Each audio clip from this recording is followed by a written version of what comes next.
प्रथमतः सर्व महापुरुषांना अभिवादन। आज कोंचीमांची येथे नालंदा धम्मभूमी या ठिकाणी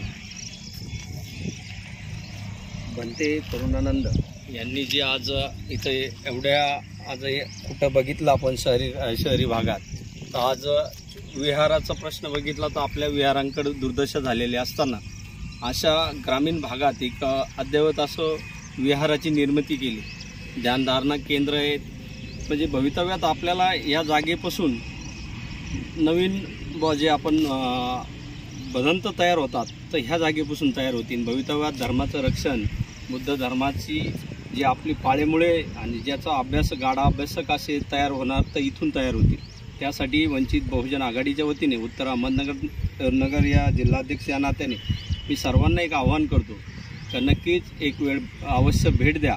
जो अनाठाई आपण जो खर्च करत असाल वाढदिवसाचा तर ते इथं येऊन बुवा इथं जे प्राणी ठेवलेत त्यांनी, इथं जे छोटे भंते आहेत त्यांच्याशी तो वाढदिवस साजरा करावा, तर जेणेकरून आपल्यालाही आनंद होईल आणि त्यांनाही एक आपल्या पाठीशी कोणीतरी आहोत आणि भेट देता येतं याचाही त्यांना आनंद होईल। या पुढील काळात त्यांनाही एक चेतना मिळते का कुणीतरी भेट देत आहे आपल्याला आणि समाजाचे सर्व घटक माझ्यासोबत आहेत। आणि बदंत मी तुम्हाला एक आश्वासन देतो की या पुढीलही काळात आपल्याला काही त्रास झाला तर नक्कीच वंचित बहुजन आघाडी आपल्या पाठीशी ठामपणे आहेत। आमचे संगमनेरचे तालुकाध्यक्ष आहेत संदीपजी मोकळ साहेब, यांचाही नंबर घ्या। आजीजभाई ओरा आहेत, आपले संजूभाऊ बालेराव आहेत का, हे सर्व विचाराचे लोक आहेत। कधी आम्हाला यायला जरी वेळ लागला तर हे लोक तात्परतेने, आमच्या ताई आहेत बानुबीताई शेख म्हणून, म्हणजे ह्या सर्व टीम चांगली आहे आणि आपल्याला एक मदत करू शकते। या पुढीलही काळात काही अडचण वाटली तर नक्कीच आम्ही तुमच्या पाठीशी आहोत। वंदामी म्हणतो। यानंतर युवा जिल्हाध्यक्ष माननीय प्रवीणजी आल्हाड